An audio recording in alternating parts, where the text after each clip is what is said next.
야고보서 1장 1절입니다. 우리 같이 읽어보겠습니다. 하나님과 주 예수 그리스도의 종 야고보는 흩어져 있는 12지파에게 문안하노라. 아멘.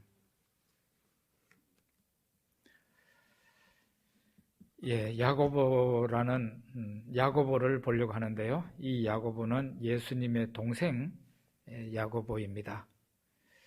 야고보라는 그 이름은 이미 여러분 아시겠지만 이스라엘 민족의 조상 야곱이라는 사람에게서 나온 이름입니다. 예수님 당시에 아주 흔한 이름이죠. 아주 흔한 이름입니다. 예수님의 동생 야고보도 있었고 예수님의 12제자 가운데 야고보라는 이름을 두 사람이나 가지고 있었습니다. 그러니까 얼마나 흔하고 흔한 이름인지 우리가 알 수 있습니다. 예수님의 동생 야고보, 이 사람은 예수님의 동생이 그 성경에 나온 거 보면은 6명이 나와요. 예수님의 동생, 형제, 이 남동생이 4명이고 여동생이 2명이 나오는데 그 중에 제일 먼저 이름이 나옵니다. 동정녀 마리아가 예수님을 낳고 그 다음에 요셉과 마리아 사이에서 첫 번째로 낳은 아들이 바로 이 야고보가 아닌가, 그렇게 우리가 생각할 수 있죠. 이 사람은 어떤 사람인가? 사람들 앞에 주저없이 나와서 말을 하는 그런 사람입니다. 조용한 사람이 아니고 행동파였다는 거죠. 그리고 리더의 자질이 있는 그런 사람이었다, 그렇게 말할 수 있을 것 같습니다. 요한복음 7장에 보면 유대인의 명절이 되었는데, 명절이 되면은 예루살렘 성전이 있는 그 예루살렘에 사람들이 대부분 다 올라가게 됩니다. 그런데 예수님께서는 안 올라가시고 갈릴리에 여전히 계셨어요. 그러니까 예수님 형제들이 예수님에게 이렇게 말합니다. 당신이 하는 일을 사람들이 볼 수 있게 저 유대 땅으로 가세요. 저 예루살렘으로 가라, 이 말이에요. 나타나기를 바라면서 왜 이렇게 숨어 지냅니까? 묻혀 있습니까? 이런 식으로 말을 합니다. 성경은 뭐라고 말합니까? 이는 형제들이 이런 말을 한 것은 그 형제들이 예수님을 믿지 않았기 때문이라고 그렇게 말합니다. 당연히 이 형제들이 예수님을 비꼬면서 하는 말이죠. 자기 자신이 나타나기를 바라면서 왜 이렇게 갈릴리에 묻혀있냐, 저 수도에 가가지고 예루살렘에 가서 사람들한테 거기에서 활동을 하라, 그런 식으로 비꼬면서 말을 했습니다. 이렇게 예수님 동생들이 예수님을 비꼬는, 힐난하는 듯한 말을 할 때 성격상으로 예수님의 동생 이 야고보가 가장 주도적으로, 가장 앞장서서 예수님에게 그렇게 대했을 거다, 그렇게 추론하는 것은 굉장히 합리적입니다. 자, 그러면은 예수님을 믿지 않았기 때문에 이 동생들이 이런 말을 했다 그랬는데, 그럼 야고보도 그렇고 예수님 동생들도 그렇고 왜 예수님을 믿지 않았을까요? 왜 그들이 예수님을 믿지 않았을까요? 아마도 당시 바리새인들, 서기관들이 예수님을 배척했는데 그 서기관들, 바리새인들이 예수님을 배척한 이유와 아마 대동소이할 것입니다. 이 야고보가 왜 예수를 믿지 않았는지 그 이유가 대동소이할 거예요. 그 이유는 2가지예요. 첫째로는 예수님께서 종종 율법을 무시하는 듯한 은행을 하신 겁니다. 예수님이 안식일에 특히 병든 자를 많이 고쳤어요. 그러자 바리새인들이 문제를 삼았습니다. 일할 수 있는 6날이 있는데 왜 하필이면은 이 안식일 날 일을 하는가? 안식일은 일을 못 하는데 그 병 고치는 것을 일을 하는 것으로 간주한 거죠. 그래서 예수님께서 너희들은 소나 양이 안식일 날 구덩이에 빠지면은 그 소와 양을 안식일이라고 그대로 내버려 두느냐? 안 건져내느냐? 건져내지 않느냐? 이 사람은 아브라함의 자손입니다. 얼마나 소와 양보다 더 귀하냐 이거죠. 예수님께서 하시는 이런 말씀은 굉장히 모든 사람이 다 공감할 수 있는 말이고 바리새인과 서기관들이 홍당무가 될 수밖에 없는 그런 말이죠. 그런데 예수님은 이 말에 하나 더 하는 것이 문제였어요. 그게 뭔가 하면은 인자는 안식일의 주인입니다. 이 말씀을 더 하신 거예요. 안식일이라고 해서 소와 양이 구덩이에 빠졌을 때 안 건져내냐? 여기까지는 좋은 말이에요. 그런데 예수님께서 예수님 자신이 안식일의 주인이라고 말을 하는 것에 대해서는 바리새인들과 서기관들이 분노할 수밖에 없는 그런 말이라 이 말이에요. 이런 부분은 예수님 동생 야고보도 받아들이기가 어려웠을 겁니다. 두 번째는 예수님을 더 받아들이기 힘든 부분이 있었는데 그것은 예수님이 예수님 자신을 하나님으로 자처하신 거예요. 예수님의 설교가 아주 권위가 있고 예수님의 설교가 탁월하다는 것은 모든 사람들이 인정하고 있었어요. 예수님이 나타내신 기적도 대단하다는 것을 온 백성들이 알고 있었어요. 심지어는 예수님의 원수들도 예수님을 대적하는 원수들도 예수님이 나타내시는 기적만큼은 부인할 수가 없었어요. 그래서 사람들이 예수님을 선지자 정도로는 얼마든지 믿을 수 있었습니다. 예수님이 자신을 하나님이 보내신 선지자다 이렇게 말을 했으면 사람들은 아마 거의 100% 예수님을 따랐을 가능성이 있어요. 그런데 예수님은 자신을 선지자라고 하지를 않았어요. 예수님은 자신을 하나님을 자신의 친아버지라고 그랬어요. 그러면서 하나님을 향해서 아빠라고 부르셨어요.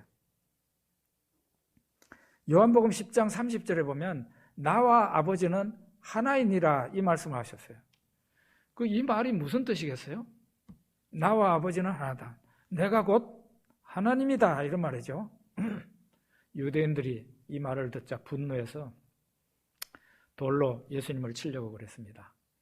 그래서 예수님께서 왜 나를 돌로 치려고 하느냐? 그러니까 유대인들이 하는 말이 네가 지금 자칭 하나님이라고 하니까 우리가 너를 돌로 치려고 하는 거다. 그랬습니다. 야고보도 예수님 동생 야고보도 이런 예수님을 자칭 하나님이라고 하는 이 예수님을 받아들이기가 어려웠을 것입니다. 오늘날 우리도 마찬가지예요. 예수님의 교훈 문제 삼을 사람 아무도 없습니다. 저 인도 건국의 아버지 간디 같은 경우 예수님의 말씀에 굉장한 감화를 받고 영향을 받은 사람이에요. 예수님의 교훈에 다 영향을 받죠. 감화를 받죠. 예수님의 선행요 나무랄 데가 없습니다. 예수님의 선행은 나무랄 데가 없어요. 모든 사람이 존경합니다. 예수님의 기적과 병고침 그거는 갸우뚱할 사람이 있을지 모르지만 그래도 대부분의 사람들은 예수님을 통해서 이런 기적과 병고침이 나타난 것 그 정도 받아들일 수 있습니다. 그런데 예수님을 하나님으로 받아들이는 것은 쉽지 않은 일이다 이 말이에요. 유대인들이 왜 예수님을 십자가에 달도록 했느냐? 그 예수님에게 단 한 가지 문제예요. 성전 문제, 안식일 어긴다는 문제, 그런 것도 있었지만 다른 그 어떤 것보다도 예수님이 자칭 하나님이라고 했기 때문에 바로 그 죄로 예수님을 십자가에 달도록 한 것입니다.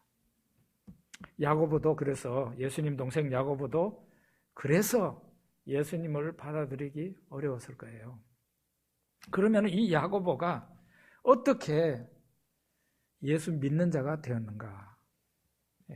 우리가 아까 읽었던 야고보서 1장 1절은 예수님 동생 야고보의 서신입니다. 거기서 야고보가 이렇게 말을 해요. 하나님과 주 예수 그리스도의 종 야고보는 흩어져 있는 12지파에게 문안하노라. 여기에서 야고보가 자신을 뭐라고 말합니까? 주 예수 그리스도의 종 야고보다 이렇게 말을 하고 있어요. 예수라는 이름 앞에 주라는 호칭을 붙였어요. 주 예수 그리스도 이렇게 말을 합니다. 우리 다 아시듯이 유대인들은 여호와라는 하나님의 이름을 굉장히 두려워했습니다.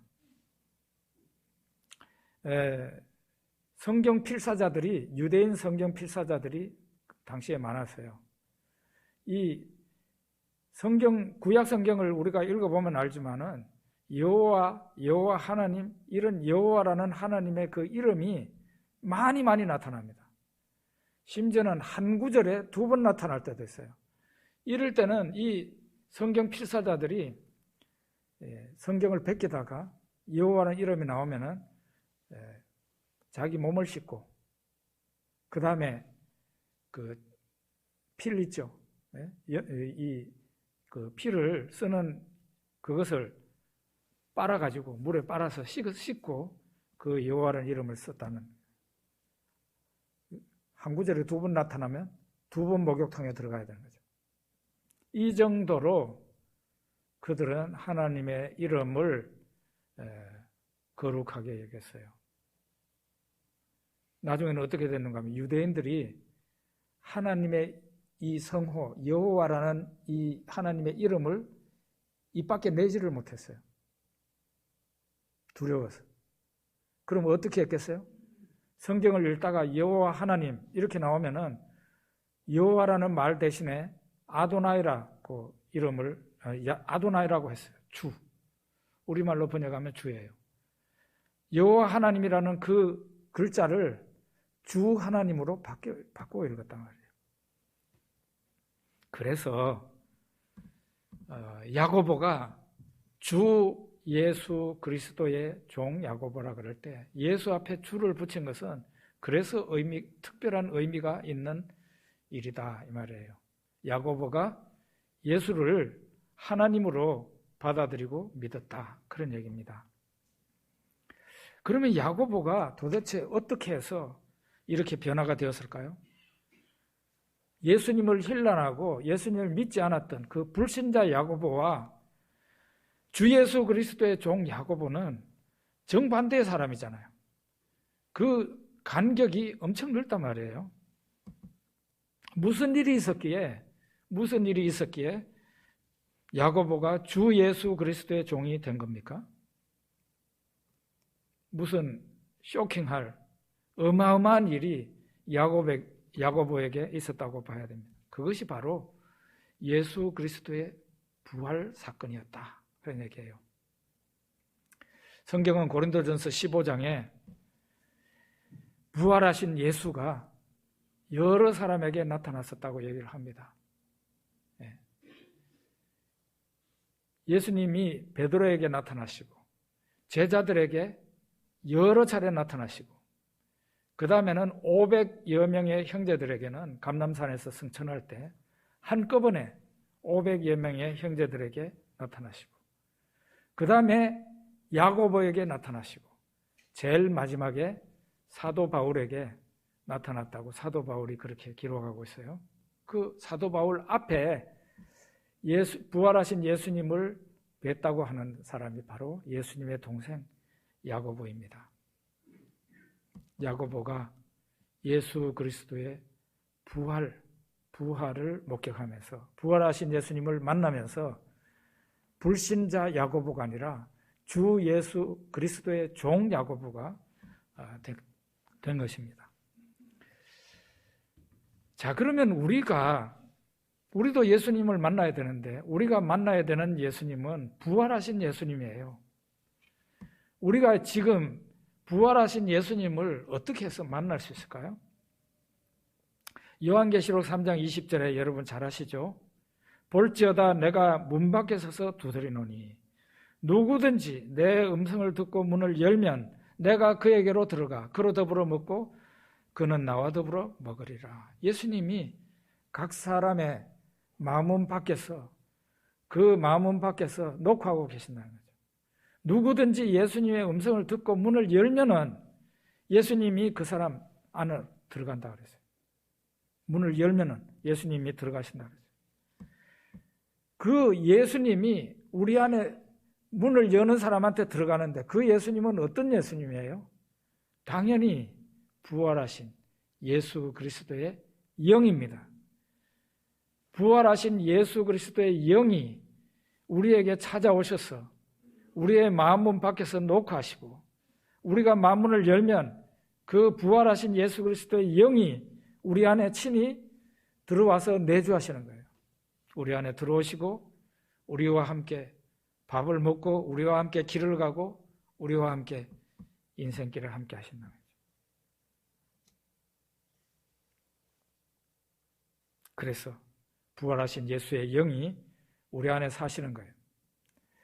예수의 영, 하나님의 영이 계시는 사람이 하나님의 자녀다. 그랬어요. 예수님의 영, 그리스도의 영이 없으면 그리스도의 사람이 아니라 그랬어요.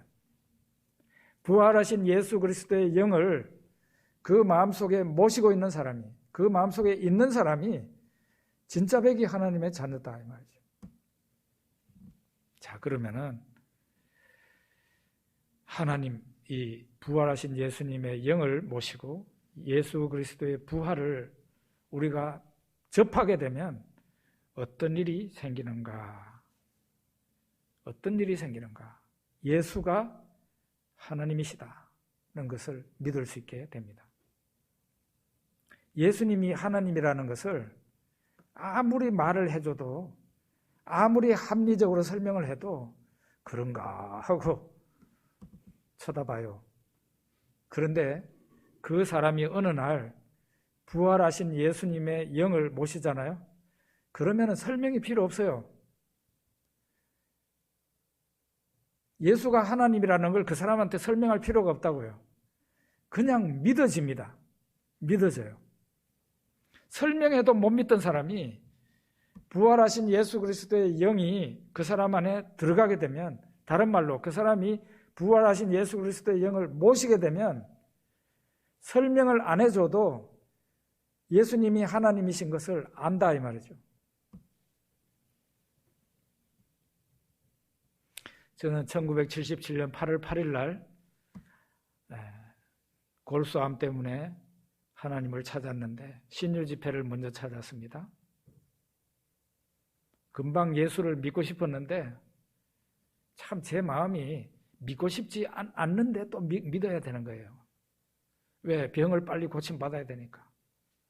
제 마음속이 아주 이상했어요. 별로 예수 믿고 싶지 않은데 또 믿고 싶어요. 왜? 병을 빨리 나아야 되니까.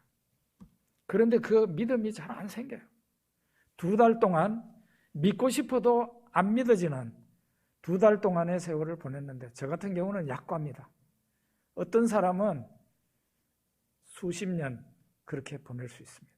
그런데 저는 한 2달 정도를 아무리 믿고 싶어도 믿어지지 않는 그 예수, 믿어지지 않는 하나님, 그런 경험을 했습니다. 그러다가 그해 77년도 10월 달에 전주에서 큰 신유 집회가 열렸어요. 전주 체육관에 수만 명의 사람들이 모여서 병 고침 받기를 원하는 사람들이 많이 온 거죠. 저도 경상도에서 거기까지 갔습니다. 어떤 사람이 깔아놓은 그 담요 위에 제가 올라 앉아가지고 천부여 의지없어서 주 앞에 옵니다 하는 그 찬송가를 부르는데 처음에는 맹송맹송하던 제 마음이 그 찬송가 가사의 의미를 생각하면서 찬송을 부르는데 나중에는 눈물이 폭포수와 같이 쏟아지기 시작했습니다. 나중에 정신을 차리고 보니까, 나중에 다 울고 나서 보니까 그 남의 담요 위에 눈물, 콧물이 다 쏟아져가지고 이마는 흥건하더라고요. 정말 창피했어요. 어쨌든 저는 그것이 제가 거듭난 사건이에요. 저는 그래서 BC와 AD가 아주 분명해요. 그전에는 창세기 1장 1절을도 못 넘어갔어요. 안 믿어지는데 어떻게 할 겁니까? 나는 믿고 싶은데 안 믿어지는 거예요. 그런데 그 일이 있고 난 이후에 저는 성경에 있는 모든 말씀을 하나님의 말씀으로 믿게 되었습니다. 성경 말씀이 다 이해되냐고요? 다 이해되지는 않아요. 다 이해되지는 않아요. 그렇지만 어떤 경우에는 뇌가 잘못됐다고 생각을 하지 성경이 잘못됐다고 생각하지는 않습니다. 이렇게 바뀌어지더라고요. 그냥 믿어지더라고요. 믿으려고 애를 써도 안 믿어졌는데 그냥 예수 그리스도가 하나님이라는 거 그냥 믿어지고 성경이 하나님의 말씀이라는 것을 그대로 믿게 됐어요. 그런데요, 부활하신 예수님께서 그 사람의 영에 찾아오시고 그 사람이 예수님을 믿게 되면 어떤 일이 벌어지는가 하면 모든 일이 예수 중심으로 보이게 돼요. 내 안에 많은 지식이 들어와 있잖아요. 학교 공부하면서 얻은 지식, 신문 보면서 얻은 지식, 책 읽으면서 얻은 지식, 세상에서 들은 지식, 어마어마한 지식이 내 안에 들어와 있어요. 무질서하게 그냥 내 안에 들어와 있어요. 그런데 이것이 예수 믿고 나면 어떻게 되는가 하면 예수 중심으로 필터링이 돼요. 이 지식이 예수라는 이름을 통과하면서 걸러지는 거예요. 제대로 된 지식은 그것은 내한테 소중한 것이에요. 그런데 내 안에 들어와 있던 지식 가운데 쓰레기 같은 잡다한 지식이 있는데 그런 것은 다 예수 이름으로 통과되지를 못해요. 그게 다 쓰레기 처리되는 거죠. 이렇게 되는 겁니다. 사도 바울이 그랬어요. 사도 바울은 예수쟁이를 잡으려고 지금의 시리아의 수도 다마스커스로 가는 도중에 있었습니다. 거의 그 도시에 거의 다 왔는데 부활하신 예수님께서 사도 바울에게 나타났습니다. 사울아 사울아 네가 왜 나를 핍박하느냐? 그 음성이 들렸어요. 그때 사도 바울이 묻습니다. 주여 당신은 누구십니까? 나는 네가 핍박하는 예수다. 사도 바울이 그 말을 듣고 뭐라고 대답합니까? 주여 제가 어떻게 할까요? 바로 그렇게 말한다. 주여 제가 어떻게 할까요? 네. 사도 바울은 부활하신 예수님을 접하고 예수를 즉시로 하나님의 아들이라고 증거하고 전도하기 시작했어요. 교회를 핍박하던 자가, 예수를 핍박하던 자가 열성적인 전도자가 되는 데는 하루도 걸리지 않았어요. 야고보, 예수님 동생 야고보가 바로 그렇게 된 것입니다. 그래서 오랫동안 교회를 다녀도 예수를 만나지 못한 사람들이 있습니다. 저는 그런 분들에게 너무 실망하지 말라고 얘기하고 싶어요. 그리고 그런 분들이 있을 때 위로를 해주라고 얘기하고 싶어요. 오랫동안 교회를 다녔는데 성경도 제법 읽었는데 교회에서 설교도 있고 교회에서 주워들은 지식도 많은데 예수님이 안 믿어지는 거예요. 예수님을 만나지 못한 거죠. 그런데 이런 사람이 어느 날 갑자기 우리를 놀라게 할 수 있습니다. 바로 그런 사람들이 예수님 동생 야고보와 사도 바울과 같은 사람이에요. 사도 바울 안에 성경이 예수 믿기 전에도 사도 바울 안에는 성경 지식이 꽉 차 있었어요. 예수님 동생 야고보도 마찬가지예요. 단지 그 사람이 부활하신 예수님을 만나지 못했기 때문에 예수님을 박해하고 있었던 거죠. 그런데 어느 날 부활하신 예수님을 만나게 되면서 그 사람 안에 있었던 그 그동안에 가지고 있었던 신앙 지식, 성경 지식이 대폭발을 일으킨 거죠. 대폭발. 이렇게 해서 예수님 동생 야고보는 예수님 부활을 접하고 예수 믿는 신자가 되었습니다. 그러고는 아주 특급으로 아주 빠른 속도로 사도들의 그 반열에 들어가게 됐어요. 사도들의 반열에. 사도행전 15장에 보면 야고보의 이야기가 나옵니다. 복음이 이제 예루살렘과 유대를 거쳐서 이방인들에게 복음이 전파되기 시작했어요. 예수님께로 돌아오는, 예수 믿고 돌아오는 이방인들이 많아졌어요. 그런데 이 예수 믿는 이방인들이 이 교회에 이제 들어오게 되는데, 예를 들면 우리 교회를 한번 생각을 해봅시다. 우리 교회. 처음에는 신자가 이게 유대인이야, 유대인. 유대인으로서 예수 믿는 사람이 여기 앉아 있었어요. 그런데 이방인들에게로 전도가 되면서 이방인들이 여기 유대인들만 앉아 있는 이 교회에 들어와 가지고 자리를 차지하기 시작한 거예요. 그 원래부터 있던 유대인들은 어땠겠어요? 이야, 저 사람들 예수 믿는다는데 좀 믿어줘야 되나? 저 어디까지만 해도 불신자인데 교인으로 받아줘야 되나? 이런 문제가 생긴 겁니다. 그래서 유대인들 가운데 좀 엄격한 사람들이 어떤 주장을 하기 시작했느냐. 예수 믿고 세례 받은 그 이방인들한테 너희들도 우리 유대인들처럼 할례를 받아야 돼. 그리고 안식일도 준수하고 율법을 지켜야 돼. 이렇게 주장을 하는 사람들이 나타난 겁니다. 이 사람들이 어느 정도였는가 하면은 바울과 바나바가 선교해서 세워놓은 그 선교지에 있는 교회까지 와가지고 혼란을 부추겼어요. 그러자 바울과 바나바가 예루살렘으로 올라갑니다. 그리고 예루살렘 총회가 소집이 돼요. 사도들과 교회 장로들과 교회 지도자들이 모여서 바로 이방인들에게 할례를 받게 해야 되나 말아야 되냐 하는 그 문제를 가지고 토론하고 회의를 하게 됩니다. 갑론을박 토론이 오고 간 후에 예수님의 동생 야고보가 이런 말을 합니다. 사도행전 15장에서요.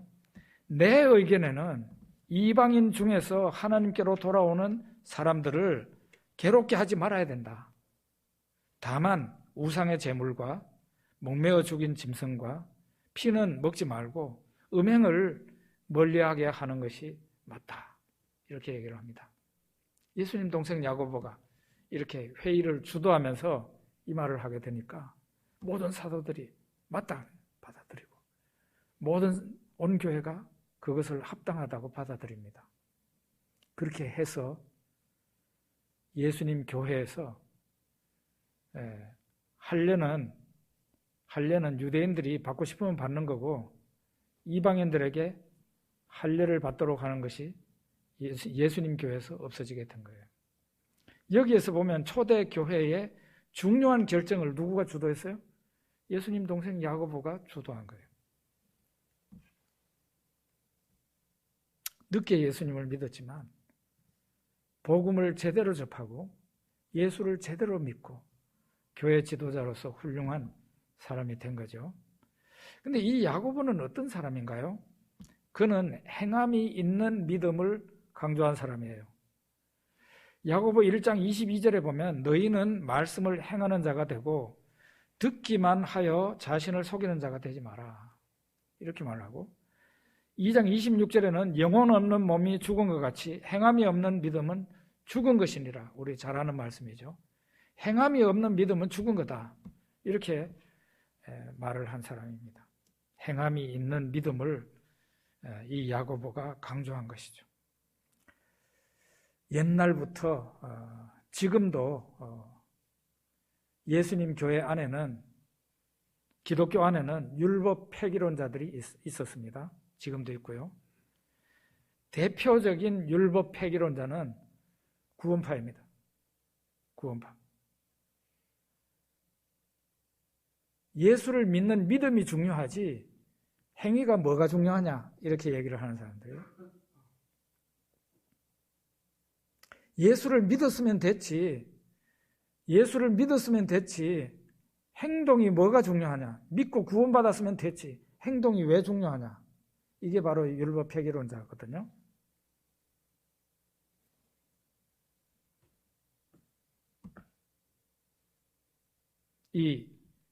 그런데 야고보가 어떻게 말을 합니까? 행위가 있는 믿음을 강조하는 거죠. 같은 종교개혁자이지만 루터와 칼빈은 종교개혁을 일으킨 지도자이지만 상당히 많이 달랐습니다. 마르틴 루터는 율법 폐기론자에 가까운 사람이에요. 루터가 믿음을 너무 강조하다가 보니까 이 야고보서를 하나님의 말씀으로 받아들이는데 주저한 사람입니다. 야고보서를. 야고보서가 어떤 성경책이에요? 행위가 있는 믿음을 강조하는 책이잖아요. 그러니까 믿음을 강조했던 그 루터가 받아들이기 어려워했던 루터는 야고보서가 없으면 좋겠다는 생각을 가진 사람이에요. 그러니까 율법 폐기론자에 가까운 사람이죠. 그런데 같은 종교개혁자지만 존 칼빈은 그렇지 않았습니다. 칼빈은 그렇지 않았어요. 칼빈은 이 구약과 신약이 연속성을 가지고 있다고 말하는 사람이에요. 루터는 구약과 신약은 완전히 끊어지고 단절된 거다라고 생각을 했지만 칼빈은 구약과 신약은 연결되어 있다.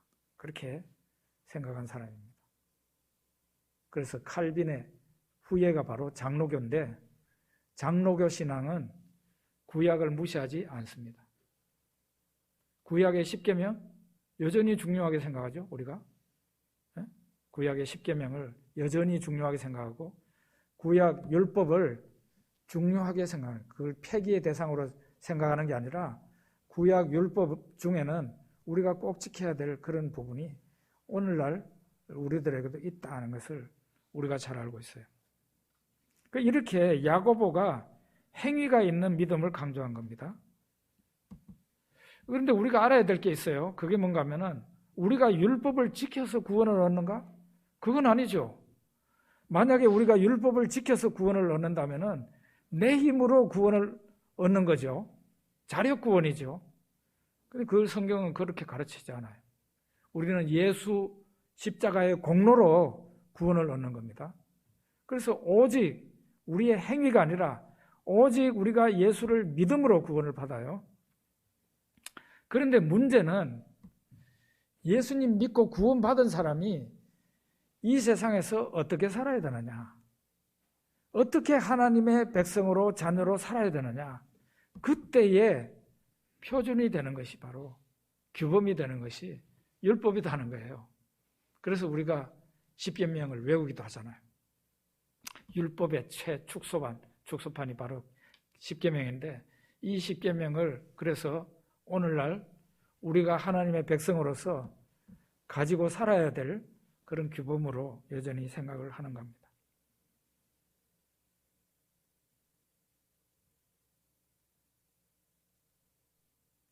야고보서 1장 1절에 하나님과 주 예수 그리스도의 종 야고보는 흩어져 있는 12지파에게 문안하노라.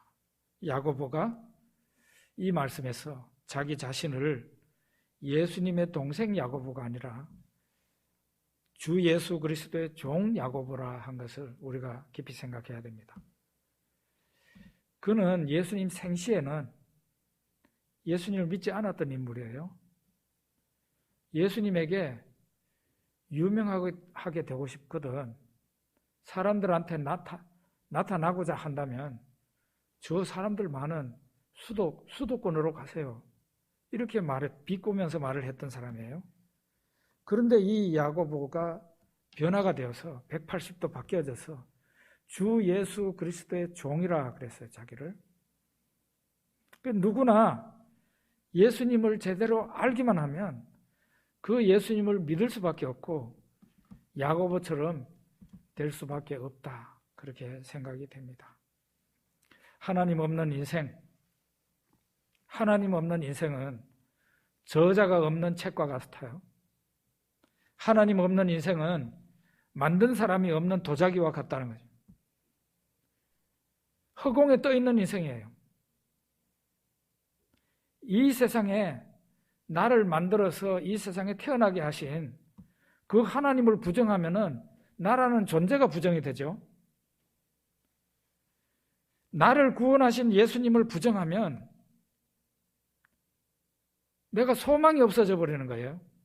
내가 지금 성경에 의하면 죄의 구덩이에 깊이 빠져 있는 사람이에요. 예수님이 날 안 도와주시면 나는 그 죄의 구덩이에서 빠져나올 수가 없어요. 근데 예수님이 나에게 손을 내밀어서 자, 내 손 잡고 올라오너라 하고 손을 밑으로 내렸는데 그 예수님 손을 안 잡으면 어떻게 되겠어요? 소망 없는 인물이죠. 구원받을 소망이 없는 사람이 된다고. 세상에서 가장 불쌍한 사람은 하나님을 모르고 예수님을 모르는 사람입니다. 여러분과 제가 하나님을 알고 예수님을 알고 믿게 되었다면 이것은 하나님 앞에 정말 영광 돌려야 될 그런 일이라고 생각이 됩니다. 그러나 혹시 하나님을 만나지 못한 사람이라 있다고 할지라도 너무 낙심하지 말기를 바라요. 하나님께서 야고보와 사도 바울에게 부활하신 예수님이 나타나셔서 은혜를 주시고 너 이래도 나를 못 믿냐 하고 그렇게 하시고 그 이후에 이들의 믿음이 꽃이 핀 것처럼 우리들에게도 그런 일이 일어날 수 있습니다. 기도하겠습니다.